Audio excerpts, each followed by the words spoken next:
La palabra de Dios es semilla. Mi corazón es buena tierra. Recibo la palabra, la pongo por obras y seguiré dando frutos. Amén. Gloria a Dios.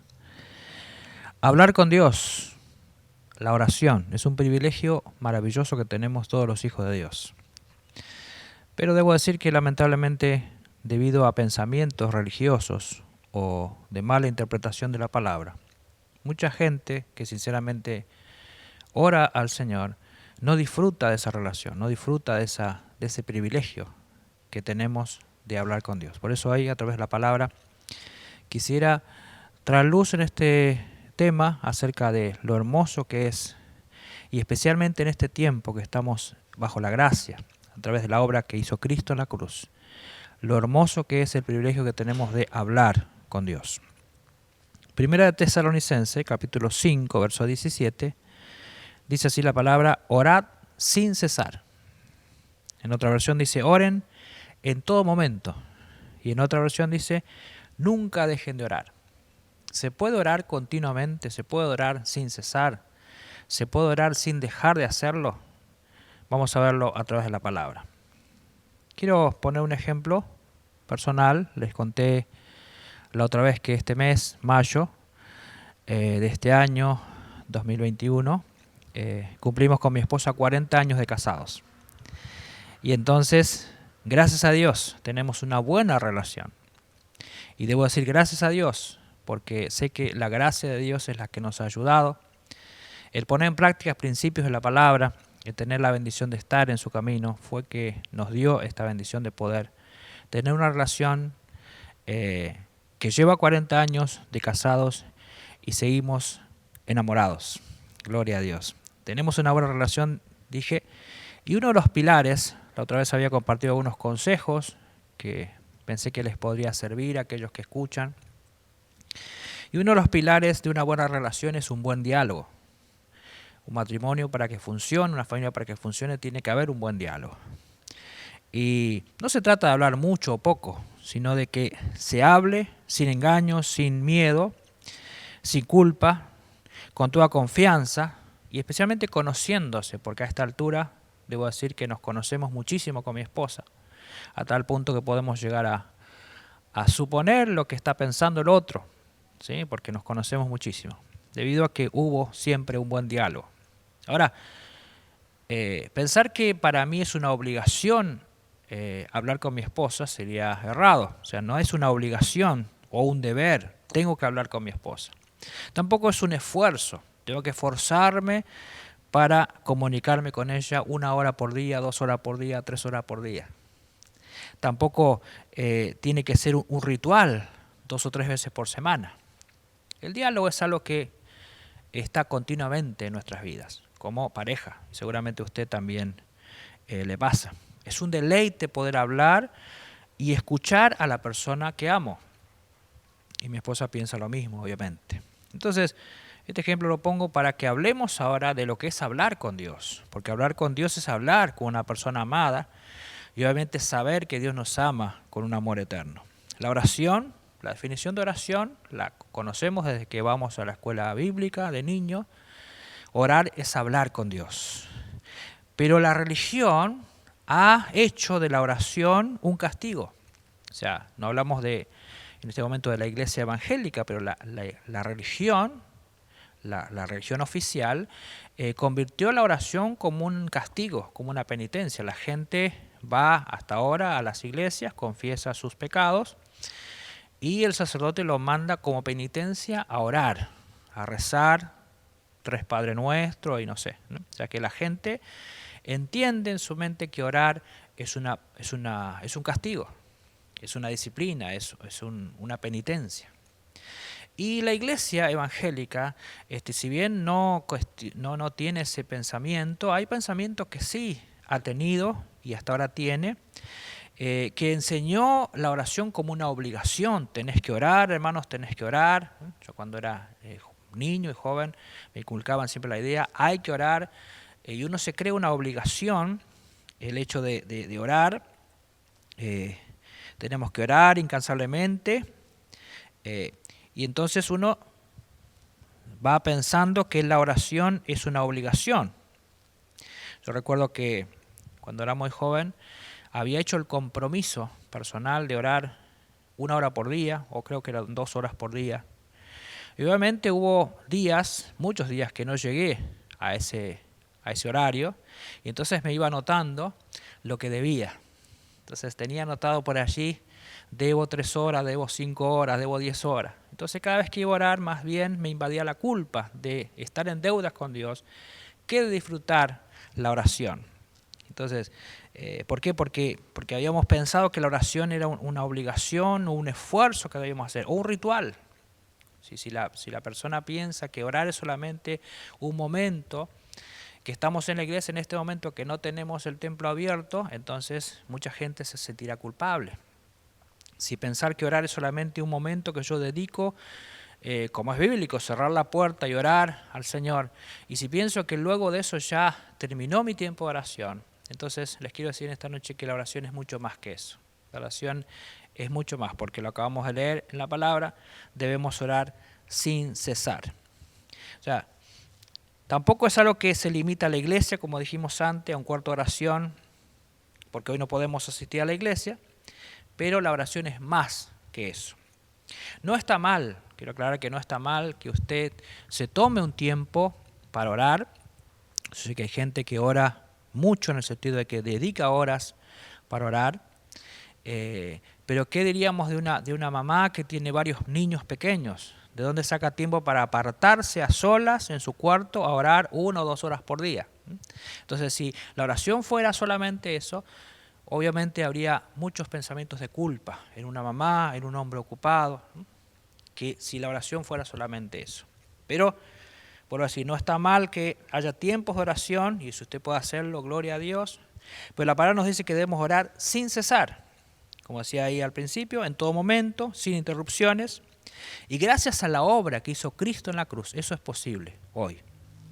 La oración no es lo mismo en el Antiguo Testamento que en el Nuevo.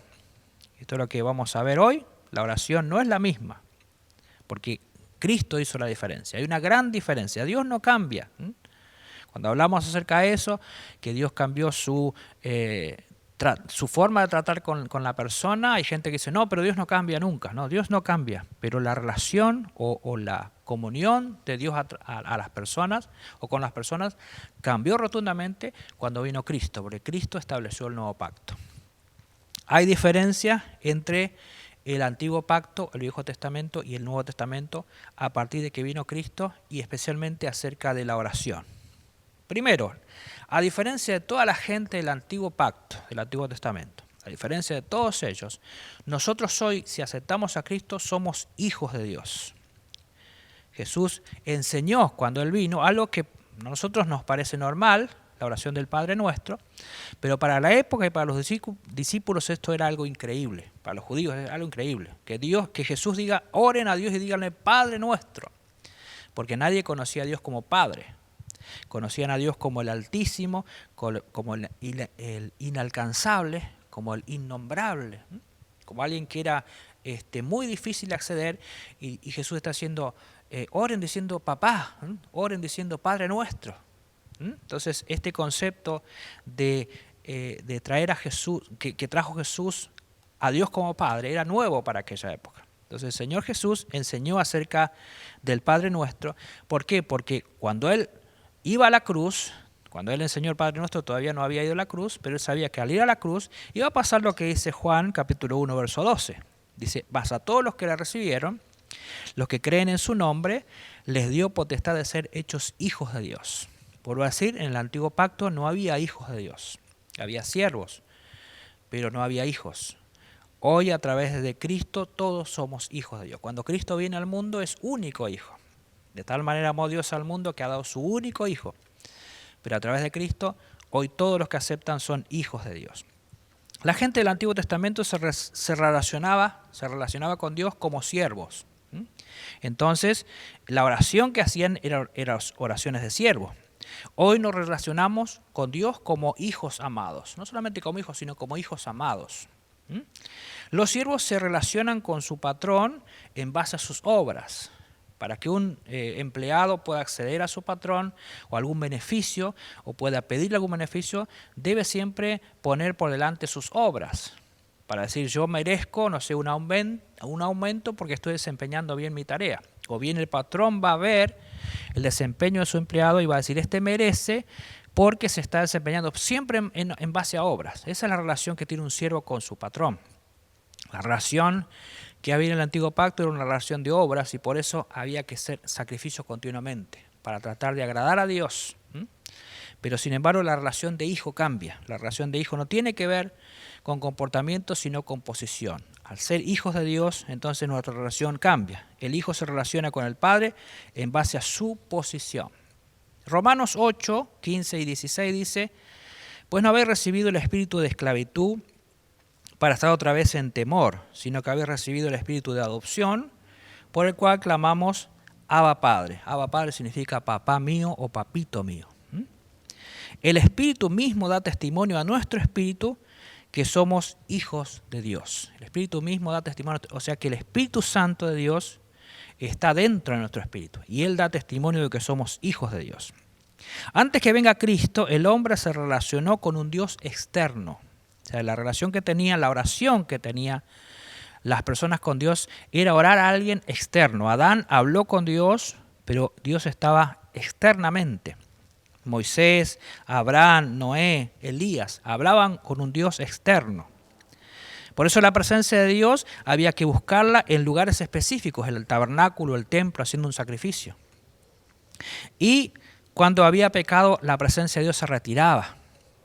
Por eso David exclama, no quites de mí tu Santo Espíritu. Él se veía despojado de la presencia a causa de su pecado. La presencia de Dios era como que iba y venía, había que buscarla. Esa era la relación del hombre con Dios en el antiguo pacto, un Dios externo.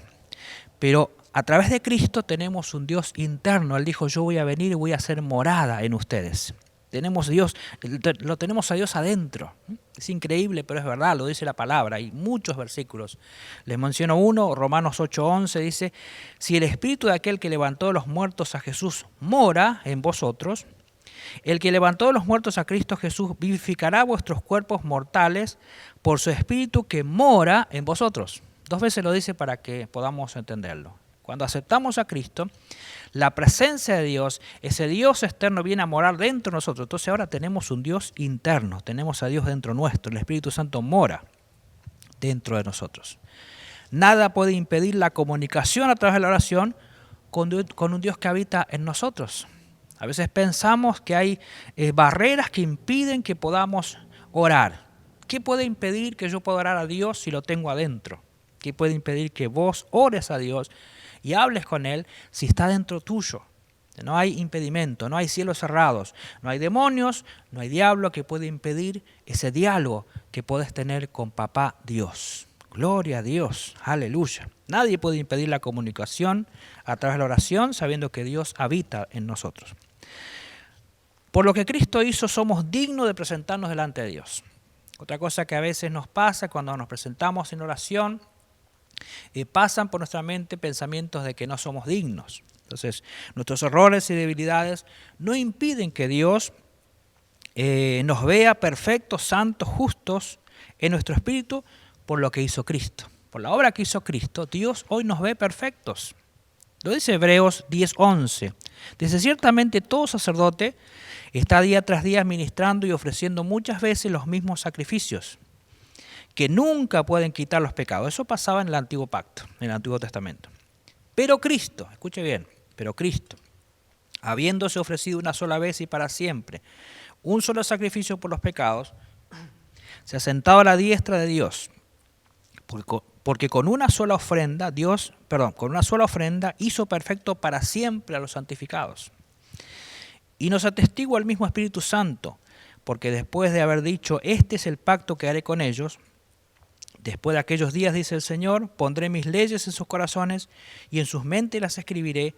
Y añade, escuche bien, nunca más me acordaré de sus pecados y transgresiones. Pues donde hay remisión de estos no hay más ofrenda por el pecado. Así que hermanos, teniendo libertad para entrar al lugar santísimo por la sangre de Jesucristo, por un camino nuevo y vivo que Él nos abrió a través del velo, esto es, de su carne. O sea que lo que Cristo hizo en la cruz fue tan fuerte, tan maravilloso, que nos hace dignos a nosotros, imperfectos, con todos nuestros errores, de presentarnos delante de Dios. El Señor dice, tal vez usted se presente delante de Dios y quiera confesar todos sus pecados, o si se siente, no sé, de alguna manera con culpa y piensa que Dios no lo va a escuchar, comienza a pensar, ¿qué pecado oculto tendré que aún no he confesado? La Biblia me dice acá, y lo hemos leído, nunca más me acordaré de sus pecados y transgresiones. Si tenés a Cristo, tenés el perdón de tus pecados. No hay errores o falta que pueda impedir que te puedas comunicar a través de la oración con nuestro Padre Dios. Gloria a Dios. No tengo que ser santo y sin errores, porque tal como soy puedo presentarme delante de Dios con toda confianza y hablar con Él. No estoy diciendo que no hay que ser santo. La Biblia dice que el Espíritu Santo pone sus leyes en nuestros corazones. Al acercarnos a Dios con toda confianza, sabiendo que nos acepta tal como somos, y el Señor graba sus leyes en nuestros corazones, la santidad es un fruto, no es una condición. No es una condición, vuelvo a decir, para que yo pueda hablar con Dios, ser santo. Yo hablo con Dios con toda libertad, aún a pesar de mis errores, pero la comunión que tengo con Dios hace que yo inevitablemente como fruto viva en santidad. La santidad no es una condición para hablar con Dios, la santidad es un fruto de tener una buena relación con Dios. Aleluya. Gloria a Dios. La santidad no es una condición, es un fruto de una buena relación con Dios. Y lo tercero que quiero mencionar hoy acerca de la oración es que podemos orar en el nombre de Jesús. Eso también lo hemos aprendido hace mucho tiempo, orar en el nombre de Jesús, pero orar en el nombre de Jesús no tiene que ver con simplemente una fórmula o una forma de terminar la oración. Señor, te pido todo esto en el nombre de Jesús. Miren lo que dice Juan 14:13. Y todo lo que pidieres al Padre en mi nombre, lo haré para que el Padre sea glorificado en el Hijo. Si algo pidieres en mi nombre, yo lo haré, decía Jesús. Y luego en el capítulo 16, verso 24 de Juan dice, hasta ahora nada habéis pedido en mi nombre. Pedid y recibiréis para que vuestro gozo sea cumplido. Orar en el nombre de Jesús no es una forma, como decíamos recién, de terminar la oración, ni tampoco es una fórmula mágica que activa un poder. El orar en el nombre de Jesús significa reconocer su obra, lo que Él hizo en la cruz del Calvario. Que gracias a lo que Él hizo justamente tenemos acceso a Dios libremente. Podemos presentarnos delante de Dios aún cuando somos imperfectos. Podemos relacionarnos con Dios como nuestro Padre. O sea, todo eso fue por lo que Cristo hizo. O sea, orar en el nombre de Jesús significa orar por lo que Cristo hizo en la cruz. El nombre de Jesús significa lo que Él hizo en la cruz, que nos convirtió en hijos de Dios, que nos justifica, que nos hace dignos de su amor. El nombre de Jesús, a través del nombre de Jesús tengo los cielos abiertos, las 24 horas del día, los 365 días del año, todos los años de mi vida, los cielos siempre están abiertos para los hijos de Dios por lo que Cristo hizo. Tenés a Cristo, tenés libre acceso para comunicarte con Papá Dios. Entonces, lo que quisiera en esta noche decirles es que debemos disfrutar el tiempo de oración. Que el tiempo de oración en realidad no es un tiempo, sino que es una vida. Yo no tengo tiempo de diálogo con mi esposa. Vivo con ella, convivo con ella. Entonces el diálogo no se corta, el diálogo es permanente. Estamos despiertos, estamos hablando. O podemos estar sentados el uno al lado del otro, tal vez en silencio, pero disfrutando la comunión. Nuestra relación con Dios debe ser, más allá de que vuelvo a decir, usted puede tener sus costumbres sanas de orar en determinada hora, en determinado lugar, ¿sí? Pero en realidad la oración es más que eso. La oración es un diálogo continuo que no se corta. Como decía la palabra, orar sin cesar, orar continuamente, no dejen de orar. Disfrute la oración todo el tiempo. Ore continuamente, disfrute la presencia de Dios, porque la presencia de Dios está dentro suyo. Más allá de lo que pase alrededor, más allá de las circunstancias, más allá aún de los síntomas de nuestro cuerpo, porque nuestro cuerpo es carne, pero en tu espíritu habita el Espíritu Santo. Entonces, más allá de lo que sienta el cuerpo, más allá de lo que suceda en las circunstancias, disfrute, porque la presencia de Dios hoy no se va. Él dijo, yo estoy con ustedes todos los días hasta el fin del mundo. Y en Timoteo dice, aun cuando fueren infieles, Dios permanece fiel. O sea que hoy no es que porque fallamos, el Señor se retira de nosotros. Él está siempre con nosotros. Siempre con nosotros. No porque pequemos, el Señor va a retirar su presencia. O sea, la oración que hacía David en el Salmo 51 no se aplica ahora. Otro día vamos a hablar acerca de eso. Pero no se aplica en este tiempo. David sentía que Dios lo había abandonado a causa de su pecado. Hoy Dios no abandona a nadie, porque el pecado ya fue resuelto. No estoy diciendo que Dios apruebe el pecado, estoy diciendo que el Señor perdonó los pecados y no tiene memoria, porque Él no va a hacer que un pecado impida que puedas hablar con Dios. Todo eso lo debemos a Cristo. Más allá de que tengamos citas especiales, cultivemos una buena relación con Dios con un diálogo continuo. Orar sin cesar se puede, por lo que Cristo hizo en la cruz, o sea, podemos orar en el nombre de Jesús. Amén. Seguiremos hablando en otra ocasión acerca de la oración porque hay mucho para hablar sobre esto, pero quisiera que usted disfrute el tiempo que pueda apartarse para orar, pero disfrute también las 24 horas del día. Mientras está despierto en su mente, en su corazón, usted puede estar continuamente hablando con Dios y disfrutando lo que Cristo hizo posible, que no hay cielos cerrados para los hijos de Dios, no hay nada que impida nuestra relación con Dios, porque Dios, el Dios que necesitas hablar, está ahí. Aceptaste a Cristo, Dios está en tu espíritu. Y si no aceptaste a Cristo, aceptalo hoy y experimentar la presencia de Dios hoy mismo en tu espíritu. Oramos juntos. Padre, gracias. En el nombre de Jesús te damos gracias, porque por Cristo tenemos libre acceso a tu presencia. Gracias, Señor, porque a pesar de nuestros errores y nuestras faltas, por lo que Cristo hizo en la cruz, soy digno de presentarme delante de ti. Gracias, Señor, porque soy tu hijo. Puedo relacionarme no como siervo, sino como hijo. Señor, con libertad por ese camino tan hermoso que Cristo hizo a través de su muerte en la cruz. Señor, te alabo, te glorifico y te doy gracias porque tu presencia nunca se apartará de mí. Señor, aun cuando yo sea infiel, tú permaneces fiel y estarás siempre con nosotros porque lo has prometido. Yo bendigo en este momento cada familia, cada hogar, cada matrimonio.